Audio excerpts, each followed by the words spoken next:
ایران میں وہ نظر بند کیوں ہے؟ جو میری معلومات ہیں اس حساب سے یہ بات غلط ہے۔ کیا وہ نظام ولایت فقیہ کا مخالف ہے؟ نا 100% غلط ہے اگر کوئی یہ بات سمجھتا ہے۔ ولایت فقیہ کے اوپر درس خارج موجود ہے۔ کہا جاتا ہے کہ وہ اپنے بہت سارے نظریات سے ابھی جو ہے وہ دستبردار ہو چکے ہیں۔ اس میں دیکھیں ان کا نظریہ مرجعیت دینی کا، ولایت فقیہ مطلقہ کے قائل ہیں وہ، اور اس کے اوپر مجھے یقین ہے۔ انہوں نے یہ جو بیان کیا کہ شیعہ حدیث میں اسرائیلیات جی ہیں۔ بالکل میں اس کے اوپر آتا ہوں، میں معذرت چاہتا ہوں کہ میں اس بات کو تھوڑا مکمل کر کے یہ میں ضرور اس کو ایڈریس کروں گا۔ سعید کے صرف شبہات مطرح ہیں، جی لیکن کوئی علمی جواب ہمیں نظر نہیں آتا۔ جناب سید کمال جو ہے نا وہ اپنے نظریے سے ہاتھ اٹھانے کے لیے بھی تیار نہیں تھے اور ڈیبیٹ کے لیے بھی تیار نہیں تھے۔ کیونکہ بعض لوگوں کا تو روش ہے کہ فوراً مذہب سے نکال دیتے ہیں، بعض لوگ تو دین سے نکال دیتے ہیں، تو کیا ان کو اسی طریقے سے جو ہے یا ان کے سب چیزوں کو غلط قرار دیں؟ میں ابھی تک یہ نہیں کہہ سکتا کہ وہ مکتب تشیع سے خارج ہوئے ہیں۔ بسم اللہ الرحمن الرحیم، رب اشرح لی صدری ویسر لی امری واحلل عقدۃ من لسانی یفقہوا قولی۔ ناظرین محترم، گزشتہ ایک پروگرام میں ہم نے آیت اللہ سید کمال حیدری صاحب کے افکار و نظریات پہ ایک پروگرام کیا، تو الحمدللہ بہت سارے مومنین نے استفادہ کیا، اچھے تاثرات تھے، بعض افراد کے سوالات اور اعتراضات بھی تھے۔ تو اسی پروگرام کے ذیل میں ایک اور ہم پروگرام کرنا چاہتے ہیں جو مومنین کے ذہن میں سوالات ہیں، تو اسی پروگرام کو آگے ادامہ دیتے ہوئے آج ایک مرتبہ پھر ہمارے ساتھ اسی موضوع پہ گفتگو کرنے کے لیے سید کمال حیدری صاحب کے ممتاز شاگرد علامہ سید ظاہر عباس زیدی صاحب تشریف فرما ہیں، ہم خوش آمدید کہتے ہیں۔ السلام علیکم۔ وعلیکم السلام ورحمۃ اللہ، بہت شکریہ۔ پہلا پروگرام آپ نے بھی دیکھ لیا ہوگا، کافی لوگوں نے جو ہے نا استقبال بھی کیا، لوگوں کے تاثرات بھی مختلف تھے، لیکن اکثر لوگوں نے بہرحال کہا کہ اچھا پروگرام تھا، بعض کے اعتراضات بھی تھے۔ تو آپ نے خود اس پروگرام کو کیسے دیکھا؟ جی اتنا تو مجھے معلوم تھا کہ سید کمال الحیدری ان کے افکار جو ہیں وہ مختلف زبانوں کے اندر جو ہیں وہ پہنچے ہوئے ہیں، اور مثبت یا منفی جو ہے نظر ان کے بارے میں معاشروں میں پائی بھی جاتی ہے، اور سوالات تھے، اسی وجہ سے وہ پروگرام بھی کیا تھا۔ لیکن پروگرام نشر ہونے کے بعد جو استقبال ہوا تو اس سے مزید اندازہ یہ ہوا کہ یہ موضوع جو ہے وہ دلچسپی کا موضوع ہے ہمارے ناظرین کے لیے، اردو زبان معاشرے کے لیے۔ اس کو مزید بہتر انداز میں جو ہے ان کے بعض موضوعات کو تفصیلی انداز سے بحث کرنے کی ضرورت ہے، تو یہ اس پروگرام کے نشر ہونے کے بعد ہی اندازہ ہوا۔ یہ تو ایک سوال جو اکثر مومنین نے پوچھا وہ یہ ہے کہ ایران میں وہ نظر بند کیوں ہے؟ تو اس حوالے سے دو سوالات ہیں۔ ایک سوال تو یہ ہے کیا وہ نظام ولایت فقیہ کا مخالف ہے، اور اگر مخالف ہے اس وجہ سے نظر بند ہے، یا یہ کہ ابہام ہے کہ وہ ولایت فقیہ کا حامی بھی ہے اور اس کے باوجود بھی نظر بند ہے، اور کیا واقعاً وہ نظر بند ہے؟ تو یہ بہت سارے سوالات ہیں اس سے مربوط۔ جی بالکل، کافی یہ سوال پوچھا جاتا ہے اردو معاشرے کے اندر، بعض پلیٹ فارم کے اوپر جو ہے جو مکتب تشیع کو نہیں مانتے ہیں، میں نے حتیٰ بعض ان کی طرف سے بھی یہ اعتراض کرتے ہوئے دیکھا ہے بعض ویڈیوز کے اندر۔ لہٰذا اگر نظر بند کے حوالے سے کہیں، اس سے مراد ان کی یہ ہو کہ ایک گھر میں بند کر دیا ہے اور وہ باہر نہیں نکل سکتے ہیں، اور کہیں باہر نہیں نکل سکتے ہیں، ان کو کوئی نہیں مل سکتا ہے، جو میری معلومات ہیں اس حساب سے یہ بات غلط ہے۔ سید کمال جو ہیں وہ تہران ان کا آنا جانا ہے، بلکہ ایک دفعہ ان کے داماد سے میری بات ہوئی تو ایک ملنا چاہ رہے تھے میرے دوست، میں نے ان سے رابطہ کیا، میں نے کہا میرے دوست ملنا چاہ رہے ہیں، استاد اگر آمادہ ہیں یا ٹائم دیتے ہیں تو مجھے بتائیں، میں اس وقت ان دوست کو لے کر آتا ہوں۔ تو انہوں نے کہا کہ وہ تہران گئے ہوئے ہیں، جب تہران سے واپس آئیں گے تو میں آپ سے رابطہ کرتا ہوں۔ تو یہ وہی دن چل رہے ہیں کہ جس میں ان کو کہا جاتا ہے کہ وہ نظر بند ہیں، تو نظر بند کیسے ہیں کہ وہ تہران بھی جا رہے ہیں؟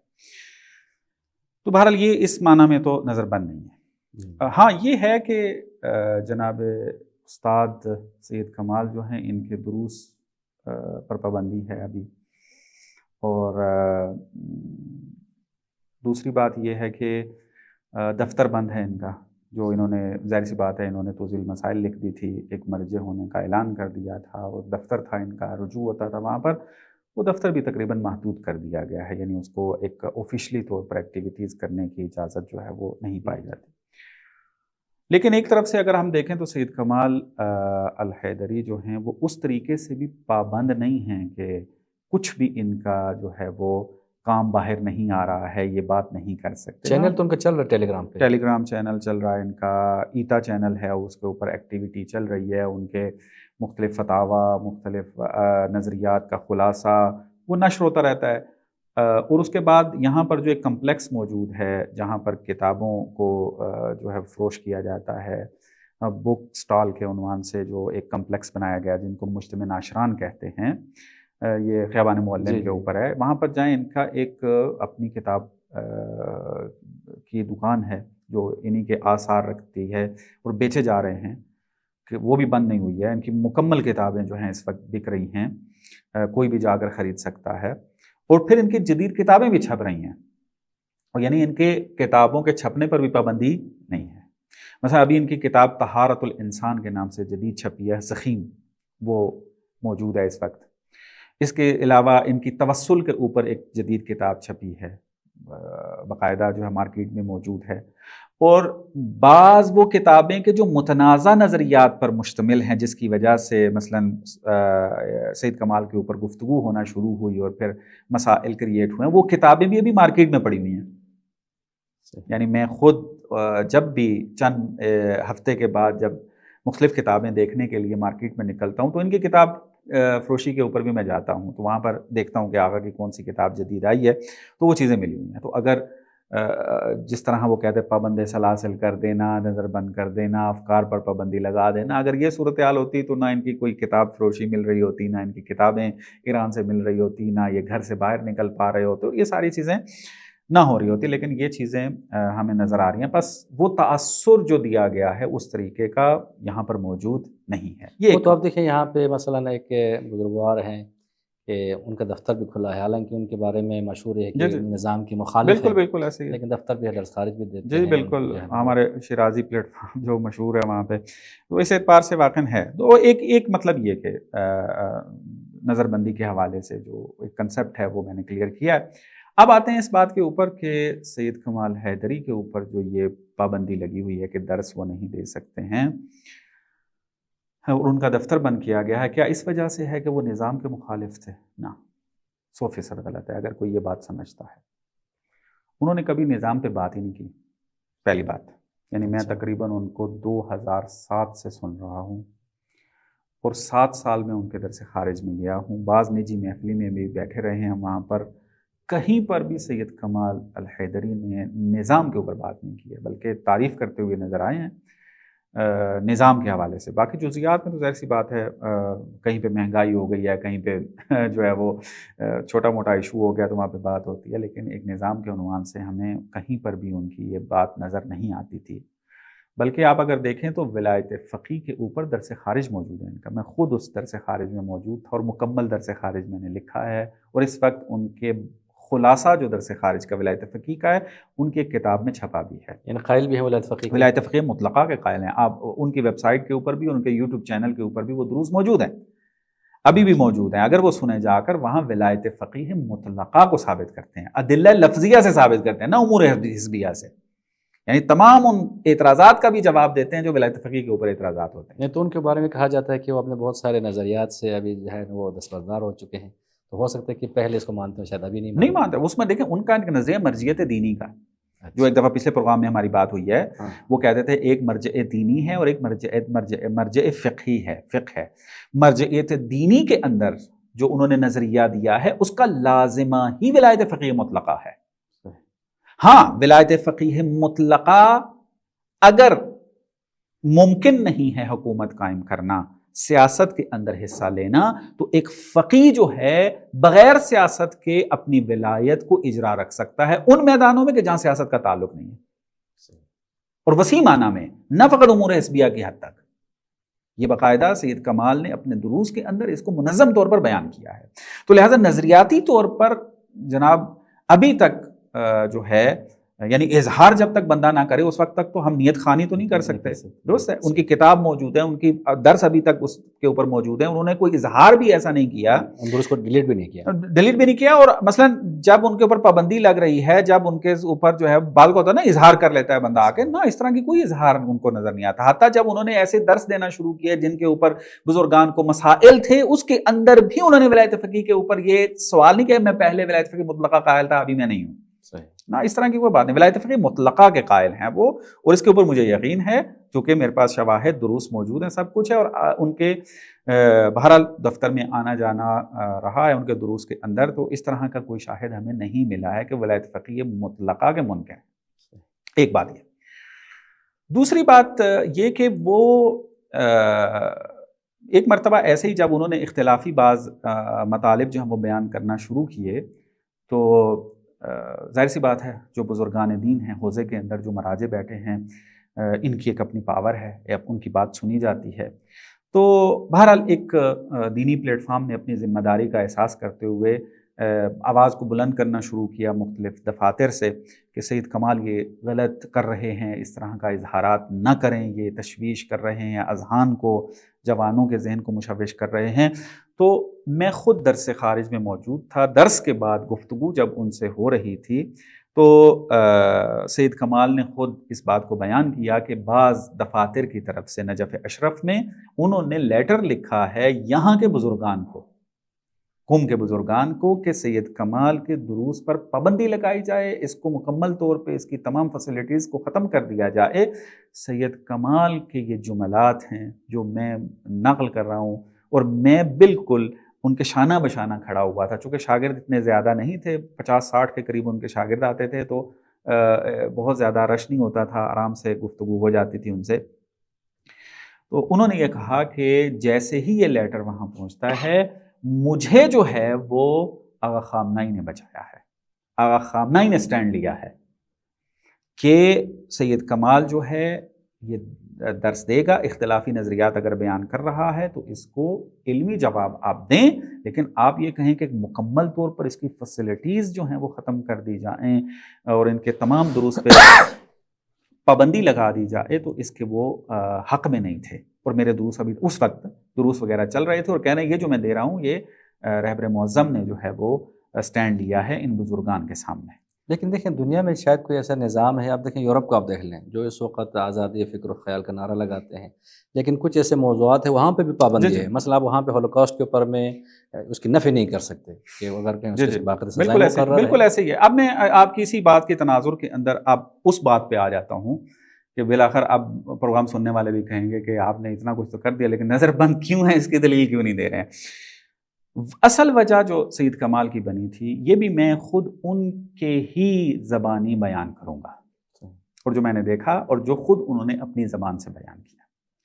جب سید کمال نے ان نظریات کو بیان کرنا شروع کیا, چاہے وہ امامت سے مربوط ہوں, چاہے وہ بعض جو ہے وہ فلسفیانہ نظریات ہوں, جیسے مثلا تعبد بجمیل ادیان والا مسئلہ ہے, اس طرح کے, یا فقہ المرأہ کے اندر جو ان کا درس خارج فقہ المرأہ تھا, قرآن کے اوپر بعض انہوں نے نظریات کا اظہار کیا تھا. مثلا تعدد قراءات کو اس طریقے سے انہوں نے پیش کیا تھا کہ یہ اجتہادی ہیں, کوئی قراءت بھی جو ہے توقیفی نہیں ہے, تو جو موجودہ قرآن ہے وہ بھی ایک قراءت ہے اور اجتہادی ہے, توقیفی نہیں ہے. تو لہٰذا ہم اگر عرب زبان پہ مسلط ہوں, قرآن کے ان قراءات پہ مسلط ہوں, تو ایک قراءت جو ہے وہ اجتہاد کر سکتے ہیں. مثلا اس طرح کی مختلف زمینوں میں, میدانوں میں انہوں نے بعض نظریات کا اظہار کیا علمی بنیادوں کے اوپر. تو ظاہر سی بات ہے وہ مشہور نظریات کے مخالف نظریات تھے اور بہت زیادہ ذہنوں کو تشویش کرنے والے بھی تھے. بالآخر جب انہوں نے یہ بات کی, جو پچھلے پروگرام میں بھی ہماری بات ہوئی ہے کہ جب انہوں نے یہ بات کرنا شروع کیا قرآن کے حوالے سے, تو یہ کہا گیا کہ سید کمال تعریف قرآن کا قائل تھا, حالانکہ ایسا نہیں تھا. وہ اس تعدد قراءت والے مسئلے کو بیان کر رہے تھے کہ یہ میری نظر میں توقیفی نہیں ہے, اجتہادی ہے. تو لہٰذا بہرحال جب انہوں نے ان نظریات کا اظہار شروع کیا, تو خود سید کمال ہر چند دنوں کے بعد ہمیں درس کے بعد یہ کہا کرتے تھے کہ آج مجھے جناب آیت اللہ العظمیٰ صافی گل پیغانی نے بلایا, آج مجھے جو ہے وہ آیت اللہ العظمیٰ مکارم شرازی نے بلایا, آج مجھے جو ہے وہ آیت اللہ العظمیٰ جعفر سبحانی نے بلایا، مختلف مراجع جو ہیں وہ ان کو بلاتے تھے، ان کے ساتھ ڈسکس کرتے تھے، اور ان کو یہ کہا کرتے تھے کہ خود سید کمال یہ کہتے تھے کہ مجھے یہ کہتے تھے کہ آپ ان نظریات کو اس طریقے سے اظہار نہ کریں، چونکہ آپ کی بات جو ہے وہ بہت وسیع لیول پہ جانی جاتی ہے، یہ علمی موضوعات ہیں اور اس کے اندر عام اذہان جو مشوش ہو رہے ہیں، اس کو حوزوی بحثوں کی طرف محدود ہی رکھو اور اس طریقے سے بیان نہ کرو۔ لیکن کچھ موضوعات جو انہوں نے پیش کیے تو لیکن واقعا ہم دیکھتے ہیں کہ یعنی درست نہیں ہیں۔ ہاں مثلا آپ دیکھیں کہ انہوں نے یہ جو بیان کیا کہ شیعہ حدیث میں اسرائیلیات جی بالکل بالکل، میں اس کے اوپر آتا ہوں، میں معذرت چاہتا ہوں کہ میں اس بات کو تھوڑا مکمل کر کے یہ میں ضرور اس کو ایڈریس کروں گا۔ میں چاہتا ہوں کہ نظر بندی تک نوبت کیسے پہنچی، ایسے نہیں ہوا کہ سید کمال نے اپنے نظریات کا اظہار شروع کیا اور فوراً ان کو جو ہے وہ روک دیا گیا۔ میں وہ پروسیس ذکر کرنا چاہتا ہوں کہ یہ نوبت کب آئی کہ سید کمال الحیدری کے درسوں پر پابندی لگا دی گئی۔ پہلا مرحلہ کیا تھا؟ مراجع عظام نے ان کو باقاعدہ دعوت دی اور سید کمال ان کے پاس گئے اور علمی مباحث کا آپس میں ڈسکشن ہوئی، لیکن سید کمال یہ کہا کرتے تھے کہ میں ان کی بات نہیں مانوں گا، میں اپنے نظریات پہ قائم رہوں گا، اپنی روش پہ قائم۔ نظریات کی بات نہیں ہوتی تھی، وہ یہ نہیں کہتے تھے تم نظریے چھوڑو اپنے، وہ یہ کہتے تھے روش بدلو، روش تمہاری درست نہیں ہے۔ آغا کہتے تھے کہ نہیں میں روش میری ٹھیک ہے، میں اسی روش پہ باقی رہوں گا، چاہے آغا صافی گل پیغانی میرے نزدیک محترم ہیں، جعفر سبحانی محترم ہیں، مکارم شرازی محترم ہیں، لیکن میں اپنی اس روش کو نہیں چھوڑوں گا۔ کبھی توفیق ہوئی تو تفصیل سے بات کریں گے کہ سید کمال نے اپنے ان نظریات کو بیان کرنے میں کون سی روش اختیار کی ہوئی تھی۔ اس کے بعد پھر مرحلہ آتا ہے جب دیکھا کہ مراجع عظام کی یہ بات جو ہے وہ تسلیم نہیں کر رہے ہیں، اب جو نیچے جو ان کے شاگردان تھے کہ جو مختلف شعبہ جات میں صاحب نظر اور مجتہد ہیں، کیونکہ سید کمال ایک جامع شخصیت ہیں، انہوں نے فلسفے میں اپنی نظر کا اظہار کیا، انہوں نے فقہ اصول میں اپنی نظر کا اظہار کیا، انہوں نے علوم قرآن میں اپنی نظر کا اظہار کیا، ایک جامع شخصیت ہیں۔ تو اب جو مختلف محققین تھے مختلف شعبہ جات کے اندر، انہوں نے پھر ان کی طرف رجوع کرنا شروع کیا۔ مثال کے طور پہ جب انہوں نے ایک علم کلام کے اندر بعض جدید نظریات کا اظہار کیا کہ جو نظر آ رہا تھا کہ یہ جو باتیں کر رہے ہیں وہ جناب ڈاکٹر سروش سے متاثر ہو کے کر رہے ہیں، یعنی انہی سے ملتی جلتی باتیں، کوئی نئی بات نہیں ہے۔ تو جو ڈاکٹر سروش کے نظریات پر مسلط تھے اور ان کے ماہر تھے اور ان کے جوابات دے چکے تھے، کتابیں لکھ چکے تھے، دروس دے چکے تھے، وہ ان کے پاس آتے ہیں، وہ کہتے ہیں کہ آپ کوئی نئی بات نہیں کر رہے ہیں، آپ جو نظریات بیان کر رہے ہیں ہم ان کا جواب رکھتے ہیں، آپ ہمارے ساتھ بات کریں۔ مثلا آیت اللہ خسرو پناہ آپ جانتے ہیں، عبدالحسین خسرو پناہ جو ہے کلام جدید کے ماہر، سروش کے اوپر کام کیا ہوا ہے، بہت سارے انہوں نے دروس دیے ہوئے ہیں، وہ ان کے پاس باقاعدہ جاتے ہیں اور کہتے ہیں کہ اس کے اوپر بات کریں۔ یہ ایک مرحلہ طے ہوا۔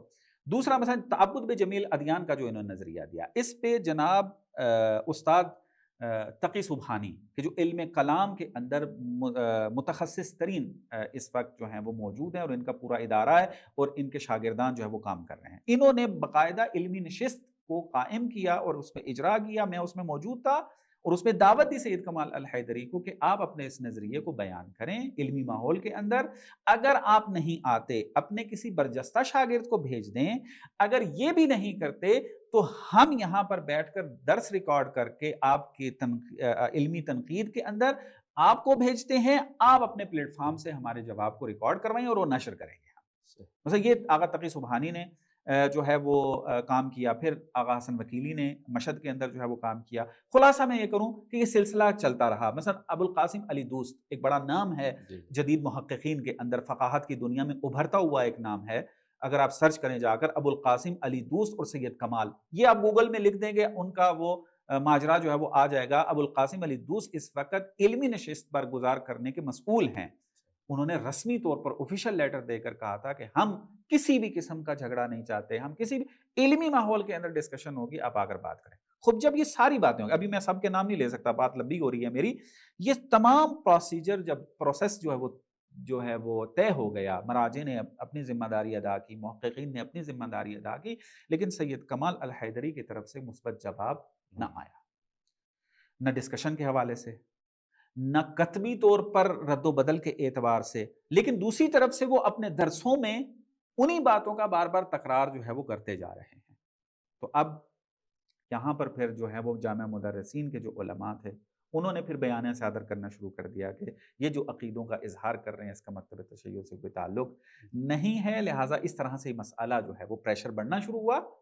تو باقاعدہ طور پر یہاں پر جو ایک لیگل پروسیجر ہوتا ہے ان کی لسٹ بنائی گئی عقائد کی، اس کے اوپر جو ہے وہ مقدمہ دائر کیا گیا، اور پھر فیصلہ یہ ہوا کہ اب سید کمال الحیدری کو جو ہے وہ درس جو ہے وہ نہ دینے دیا جائے۔ تو یہاں یہ تمام جو ہے وہ مراحل طے ہوئے، تو یہ مرحلہ یہاں تک پہنچا ہے۔ تو نظر بند جو ہے وہ اس معنی میں کیا گیا کہ درس وہ نہیں دے سکتے ہیں، اور اس کے پیچھے جو ہے نا وہ یہ ساری چیزیں موجود تھی۔ معذرت چاہتا ہوں بات لمبی ہو گئی۔ لیکن جس موضوع کی وجہ سے بہت زیادہ یہاں پہ ایک شور بھی مچا تھا، اور بات اگر دیکھا جائے تو شاید درست بھی شاید نہیں تھی سعید کی، کہ جس میں انہوں نے کہا تھا کہ ہماری جو حدیث کی کتابوں میں بھی ہاں بہت ساری جی اسرائیلیات بالکل ہیں، بالکل تو کیا یہ بات ان کی درست ہے؟ نہیں ہے۔ اس میں دیکھیں اس وقت جو علوم قرآن کے اور حدیث کے جو ماہرین تھے، انہوں نے جوابات بھی دیے سید کمال الحیدری کو کہ یہ جو آپ کثیر کی تعبیر استعمال کر رہے ہیں، کثیر اپنے معنی میں بھی درست نہیں ہے، کہ ٹھیک ہے ہم اس بات کو قبول کرتے ہیں، اور قبول کیا کریں، انہوں نے کتابیں لکھی ہیں، اسرائیلیات جو ہماری کتابوں کے اندر نقل ہوئی ہیں احادیث کے اندر، ان کو مشخص کر کے باقاعدہ کتابوں کے اندر علماء نے لکھا ہے۔ یعنی اسرائیلیات ہیں لیکن اسرائیلیات ہیں، تعداد اتنی نہیں ہے۔ تعداد وہ کہتے ہیں کہ اسرائیلیات جو ہیں وہ بہت زیادہ ہیں، جو محققین بیان کر رہے ہیں اس سے کہیں زیادہ ہیں۔ لیکن اسرائیلیات سے مراد کیا ہے؟ یہ بھی ناظرین کے لیے اسرائیلیات واضح یعنی کریں۔ وہی احادیث کے جو آپ یوں کہہ لیں کہ یہودیوں سے جو ہے وہ قصے کہانیوں کی صورت میں، یا بعض جو ان کے ماحول کے اندر مطالب موجود تھے، ان کو حدیث کی شکل میں جو ہے وہ منتقل کر دیا گیا۔ اور یہ کب ہوا تھا؟ مثلا زیادہ رجحان، اپنا زیادہ بازار جو اسرائیلیات کا گرم ہوا تھا، کعب الاحبار اور ان کے ذریعے ہوا تھا، یعنی صدر اسلام میں صدر اسلام کے اندر جو ہے وہ یہ ہوا۔ تو اب وہ اسرائیلیات اہل سنت کی کتابوں میں الا ماشاء اللہ نقل ہوئی ہیں، اور پھر وہاں سے جو ہے پھر ہماری کتابوں کے اندر بھی وہ احادیث نقل ہوئی ہیں۔ لیکن جب ہم تحقیقات کی دنیا میں اترتے ہیں، محققین کی کتابوں کو مطالعہ کرتے ہیں، انہوں نے مشخص کیا ہے کہ یہ احادیث جو ہیں وہ اسرائیلیات کے اندر ہیں۔ تو کثیر کی تعبیر کے اوپر اعتراض تھا، یہ کثیر کی تعبیر آپ ثابت تو کریں کہ کتنی کثیر ہیں۔ اچھا بھی سید کمال الحیدری جو ہیں، انہوں نے اس زمینے میں، اس میدان کے اندر خود تحقیق نہیں کی ہوئی تھی، اچھا، دوسروں نے جو تحقیق کی ہوئی تھی، ان کی تحقیقات کو مد نظر رکھ کر انہوں نے ان پر اعتماد کرتے ہوئے کہا کہ احادیث بہت زیادہ ہیں۔ اس کی ایک چھوٹی سی مثال میں آپ کو دیتا ہوں۔ ہمارے ایک عالم دین گزر کے گئے ہیں، نجف صالحی آبادی، جی، انہوں نے ایک کتاب لکھی ہوئی تھی احادیث خیالی کے نام سے، جن کی کتاب بھی ہے شہید جاوید شہید جاوید کے نام سے۔ احادیث خیالی کے اندر انہوں نے روایات کو وہاں پہ مینشن کیا ہوا تھا کہ کتنی احادیث ہیں کہ جو اہل بیت کی نہیں ہیں لیکن اہل بیت سے منسوب کر دی گئی ہیں، اچھا، اس کے شواہد ذکر کیے ہیں۔ لیکن جب محققین نے ان کے احادیث خیالی کے اوپر تحقیق کی تو پتہ چلا کہ جو تعداد وہ ذکر کر رہے تھے، اور یا بعض وہ روایات جن کو وہ رد کر رہے تھے، وہ حقیقت میں صحیح روایات تھی، اور اسرائیلیات سے بھی ان کا کوئی تعلق نہیں بنتا تھا۔ تو لہٰذا محققین نے کام کیا ہوا ہے، اور سید کمال ان تحقیقات پہ انحصار کرتے ہوئے یہ بات کر رہے تھے، اور جب محققین نے جواب دینا شروع کیا تو بالآخر ان کی طرف سے کوئی رد عمل یا جواب جو ہے وہ نہیں آیا۔ لیکن پھر بھی سید کمال کی 3 کتابیں اپنے اس نظریے کے اوپر موجود ہیں کہ سید کمال نے مثلا تصحیح و موروث الروائی کے نام سے ایک کتاب ان کی موجود ہے، اس طرح کے کر کے انہوں نے اپنے اس نظریے کو کتابوں میں لکھا، اور آپ مارکیٹ میں مل بھی رہا، اور ان کا PDF کتاب ان کی ویب سائٹ سے جو ہے وہ مل بھی جاتی ہے۔ لیکن اردو دنیا میں ہم دیکھتے ہیں سعید کے صرف شبہات مطرح ہیں، جی جی لیکن کوئی علمی جواب ہمیں نظر نہیں آتا عام طور پر۔ تو ایران میں بھی کیا اسی طرح ہی ہے؟ یعنی نہ، کسی نے جواب ایران نہیں کے دیا؟ اندر جو ہے، میں نے آپ کو عرض کیا کہ جوابات جو ہیں وہ ہر میدان میں جواب دیا گیا ہے ان کو۔ انہوں نے اگر امامت پہ سوال اٹھائے ہیں تو امامت میں ان کو جواب ملے ہیں، اگر انہوں نے فلسفی میدان میں سوال اٹھائے ہیں تو ان کو وہاں جواب دیے گئے ہیں، اگر انہوں نے مہدویت پہ بعض سوال اٹھائے ہیں تو ان کو جو ہے وہ جوابات دیے گئے ہیں، بعض آرٹیکل بھی لکھے گئے ہیں ضمن کے اندر۔ مثلا فقہ جنسیت ایک کتاب جناب استاد حسن وکیلی نے لکھی ہے، میں اس کا مطالعہ کر رہا تھا، اس میں فقہ المرأہ کے اندر انہوں نے بعض جو سوالات اٹھائے ہوئے تھے جناب آغا وکیلی نے اس کے اندر ایڈریس کیا ہوا تھا، تو جوابات جو ہیں وہ دیے گئے ہیں۔ سید کمال الحیدری کی آپ یوں کہہ لیں کہ مشکل یہ تھی کہ جناب سید کمال جو ہے نا وہ اپنے نظریے سے ہاتھ اٹھانے کے لیے بھی تیار نہیں تھے، اور ڈیبیٹ کے لیے بھی تیار نہیں تھے، جس کی وجہ سے یہ ماحول ان کے اوپر تنگ ہوتا گیا۔ اور اب یہ بات ٹھیک ہے غلط ہے، خوب یہ اب جو ہے وہ ہر ملک کا ایک اپنا قانون ہوتا ہے۔ تو آخری جو سوال اس حوالے سے یہ ہے کہ اس طریقے سے جو آپ دیکھتے ہیں اس طرح کی جو شخصیات ہیں جو متنازع بھی ہیں اپنے بعض نظریات کی وجہ سے، ان کے حوالے سے ہمارے ویسے کیا موقف ہونے چاہیے؟ کیونکہ بعض لوگوں کا تو روش ہے کہ فوراً مذہب سے نکال دیتے ہیں، بعض لوگ تو دین سے نکال دیتے ہیں، تو کیا ان کو اسی طریقے سے جو ہے یا ان کی سب چیزوں کو غلط قرار دیں؟ تو اصل درست موقف کیا ہے؟ جی بالکل، یہ بہرحال اس کے اندر ہم کوئی بڑا آپ یوں کہہ لیں قدم تو اٹھا نہیں سکتے، اپنی رائے کا اظہار ہی کر سکتے ہیں۔ میں بھی مخالف ہوں اس چیز کا کہ اگر ایک انسان کسی ایک دو میدانوں کے اندر آپ سے مختلف نظریہ رکھتا ہے تو آپ اس کی بنیاد کے اوپر اس طرح آپ مخالفت کریں کہ اس کو دین تشیع سے ہی نکال دیں یا اپنے مذہب سے نکال دیں، مثلا اگر اہل سنت معذرت کی آپ کی یہ سوال میں نے اس لیے کیا، جو گزشتہ گفتگو تھی اس پہ بعض اہل علم دوستوں کا یہی تبصرہ تھا کہ آپ نے سید کمال کے مثبت چہرہ پیش کرنے کی کوشش کی ہے۔ تو وہ ہو گیا کہ ابھی جو بعض مسائل جس پہ وہ سننا چاہ رہے تھے کہ اصل حقیقت و ماجرا کیا ہے، تفصیل سے اس کے اوپر جو ہے وہ بیان کر دیا۔ لیکن سید کمال الحیدری میں نے پہلے بھی کہا تھا کہ وہ ایک علمی شخصیت ہیں، مشہور کے ساتھ وہ اختلاف ضرور رکھتے ہیں چونکہ مجتہد ہیں۔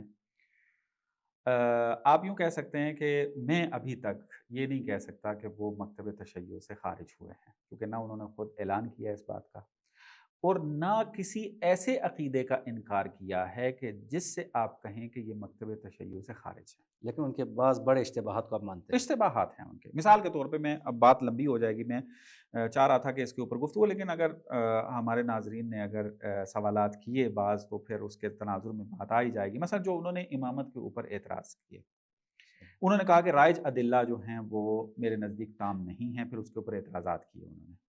تو میں سمجھتا ہوں کہ سید کمال کے وہ اعتراضات جو ہیں وہ وارد نہیں ہیں۔ محققین نے بہت خوبصورتی کے ساتھ جو تحقیقات انجام دی ہیں اس کے تناظر میں تمام جو جوابات ہیں وہ دیے جا سکتے ہیں سید کمال الحیدری کو۔ میں اب وقت نہیں ہے کہ میں اس کے اوپر گفتگو کروں۔ مثال کے طور پہ وہ کہتے ہیں کہ عصمت کا نظریہ جو ہے وہ خود کہتے ہیں میں عصمت کے نظریے کو مانتا ہوں، لیکن عصمت کے نظریے کو شیعہ کی تعریف میں نہیں مانتا۔ وہ انسان کامل کے تناظر وہ میں تو ان کے ثانی کامل کے تناظر میں تو وہ قبول کرتے ہیں نا کہ وہ معصوم ہیں، لیکن وہ کہتے ہیں کہ شیعہ کی اگر ڈیفینیشن کی جائے تو اس میں عقیدہ عصمت نہیں آتا، یعنی اگر کوئی شیعہ ائمہ علیہ السلام کو کہے کہ یہ مثلا معصوم نہیں تھے، میں دلیل کی بنیاد پہ ثابت کرتا ہوں کہ معصوم نہیں تھے، تو میرے نزدیک وہ دائرہ تشیع سے خارج نہیں ہوگا۔ دلیل کیا دیتے ہیں؟ کہتے ہیں دلیل جو ہے وہ یہ ہے کہ عصمت کا نظریہ جو ہے نا مختلف زمانوں کے اندر جو ہے وہ مختلف ہی رہا ہے، درست ہے؟ تو اختلاف جو ہے وہ اس نظریے کو نظری بنا دیتا ہے، بداہت سے خارج کر دیتا ہے، اور لہٰذا یہ جزو مذہب بننے کی صلاحیت نہیں رکھتا۔ میں اس استدلال کو قبول نہیں کرتا کہ عصمت کا نظریہ باوجود اس کے کہ اکا دکا زمانے کے اندر اختلاف رہا اس کے اندر، لیکن اس کی بنیاد پر آپ یہ نہیں کہہ سکتے کہ عصمت جو ہے وہ تشیع کے شاخص عقیدوں میں شمار نہیں ہو سکتا۔ کیوں؟ اس کی وجہ یہ کہ اختلاف مسئلے کو بداہت سے نکالنے کے لیے کافی نہیں ہے۔ میں اس کو نہیں مانتا۔ کیوں؟ اس کی وجہ یہ ہے کہ بعض بدیہی چیزوں کے اندر اشتباہ ہو سکتا ہے اور اس اشتباہ اور غفلت کی وجہ سے وہ نظریہ بداہت سے خارج نہیں ہوتا۔ صحیح، میں اس کو علمی طور پر ثابت کر سکتا ہوں، لیکن چونکہ وقت نہیں ہے، بس یہی عرض کرنا تھا کہ سید کمال نے جو رائج ادلہ کے اوپر اعتراضات کیے ہیں بہت ساری جگہوں پر ان کا اعتراض وارد نہیں ہے، قابل جواب ہے۔ جہاں بانی سے ہے دشوار تر کار جہاں بینی، جگر خوں ہو تو چشم دل میں ہوتی ہے نظر پیدا، ہزاروں سال نرگس اپنی بے نوری پہ روتی ہے، بڑی مشکل سے ہوتی ہے چمن میں دیدہ ور پیدا۔ انشاءاللہ ایک نئے موضوع کے ساتھ پھر حاضر ہوں گے، تب تک کے لیے خدا۔